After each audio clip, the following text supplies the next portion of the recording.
A blessed day to everyone. I am Alyssa Sendon and welcome again to day 250 of 365 Daily Devotion with Bible Character Edition. And today is August 7, 2026 and yung title na itong devotion natin is When a Loved One Dies. So, yung last devotion na natin ito patungkol kay Prophet Ezekiel.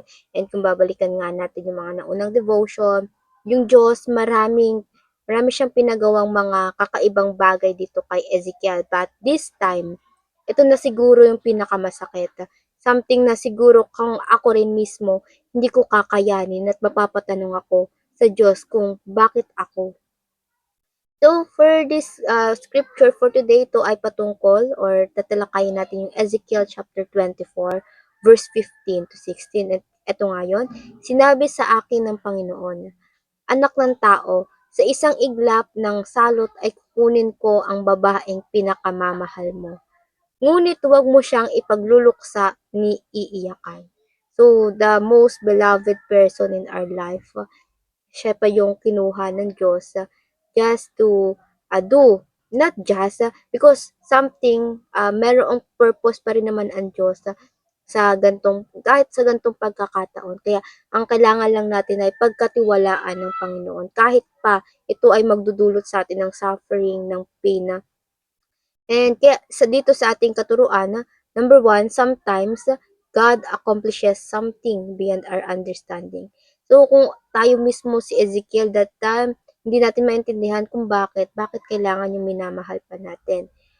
Hindi talaga natin mauunawaan yung plano ng Diyos. Minsan titingnan natin yung sa buhay pa lang natin na bakit ang gulo, bakit mapapaisip ka kung kalooban pa ba ito ng Diyos. Pero sa ganung pagkakataon, ang tanging dapat mahubog sa atin ay ating pananampalataya. Trust in the Lord with all your heart. Hanggang sa dumating na lang yung araw na everything is all done at doon mo lang marirealize yung purpose kung bakit mo naranasan yun. Even if it's far beyond your understanding, our understanding, the Lord knows everything. He is too wise for everything. And sa pangalawang katuruan, sometimes God uses our suffering for some deeper purposes. Yung mga pinagdaraanan natin, hindi yan basta parusa lang. Sometimes there is something deeper reason ng Diyos kung bakit mo kailangan pagdaanan niyon. Utos ng Diyos kay Ezekiel nga, huwag siyang magluluksa, lalo na sa harap ng mga tao.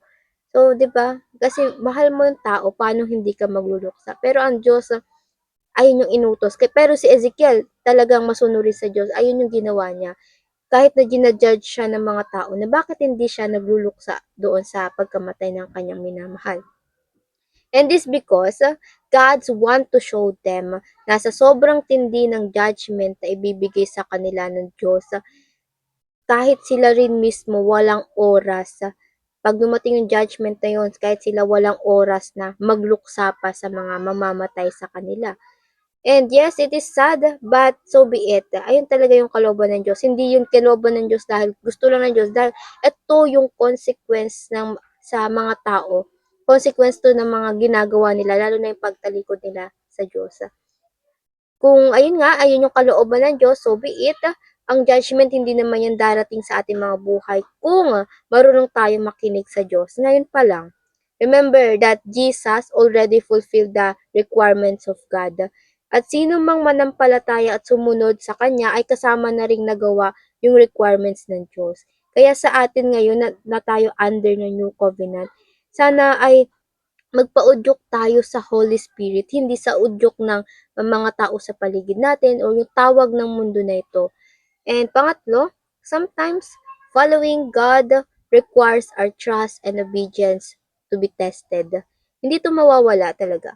There always be a sacrifice because there were our faith and trust being purified. Pinapatindi ito ng Panginoon. Madaling sabihin na gusto natin sumunod sa Panginoon, but lalo na sa mga madadaling bagay, but how much can we trust God when He asks us something that is so precious to us, katulad ngayon kay Ezekiel. Kaya mo ba itong isuko sa Kanya? Dito na masusukat yung pagiging pagsunod natin sa Panginoon. Kaya, brother and sister, we have to prepare we have to put all our reliance sa Holy Spirit na siyang magpapalakas sa atin para harapin yung pagsubok nito at mapatibay yung faith natin kung darating man yung araw na ito, yung pagsubok. And para naman sa ating application, pagsasabuhay, number one, trust God. Trust that God has a deeper purpose we may not know. Hindi lahat alam natin eh. Pagtiwalaan natin ng Diyos na sa mga ginagawa niya sa ating buhay. Kung hinayag man ng Diyos kung ano yung ginagawa niya, katulad kay Ezekiel, mabuti yon. So be it. But maraming pagkakataon na hindi hinahayag ng Diyos yung ginagawa niya sa ating buhay. It is because kahit pa malaman natin yun, hindi pa rin natin mauunawaan kasi yung kaalaman natin hanggang kahapon, ngayon, or pang bukas, susunod na bukas lang. Pero yung sa Lord kasi is eternal. Kaya kung sabihin man ng Diyos yung plano niya sa atin, yung ginagawa niya sa buhay natin ngayon, is hindi pa rin natin mauunawaan. And when God make a decision, it is all based on His eternal wisdom. Ayun yun, eternal wisdom ang ginagamit ng Diyos. At hindi siya bumabase sa ating mga kakayahan. He is all wise, kaya pagkatiwalaan natin ang Panginoon. And pangalawa, be willing to be used by God, whether in life or in death. Habang nabubuhay tayo, magpagamit tayo sa Panginoon. At kahit sa kahuli-hulihan ng ating hininga, ialay natin ito lahat sa Panginoon para matagpuan tayong tapat ng Panginoon na sumusunod sa Kanya. And pangatlo, surrender your pain and suffering to God during times of great testing. Bilang pangako naman ng Panginoong Hesus sa atin, hindi tayo kaharap sa bawat pagsubok ng tayo lang mag-isa. God Himself will be with us. Hindi niya tayo pababayaan nor iiwan ng mag-isa. And ang hinihingi niya lang naman sa atin ay yung surrendered heart. Isuko natin sa Kanya. Yung pain and suffering, alam niya ng Panginoong Jesus, naranasan niya yan lahat. Kaya ibigay din natin ito sa Kanya. Magpatulong tayo sa Kanya na magkaroon ng endurance, perseverance sa mga darating pang or great testing sa ating mga buhay. And now, para naman sa ating reflection, why is trusting God the best response when we do not understand what He is doing? So, ayun lang po for this devotion. And before we finally end, let's have a short closing prayer. And let's pray, everybody. Heavenly Father, thank you for the life you gave to us, Lord God, para parangalan ka at papurihan ka, Panginoon. Salamat sa buhay nito, Panginoon, at iniimbitahan mo kayo, Panginoon, na sumunod sa inyong mission, Panginoon. At Lord, we pray, Lord God, na bigyan mo kami ng sapat na kalakasan, Panginoon, na harapin ang bawat pagsubok sa aming buhay.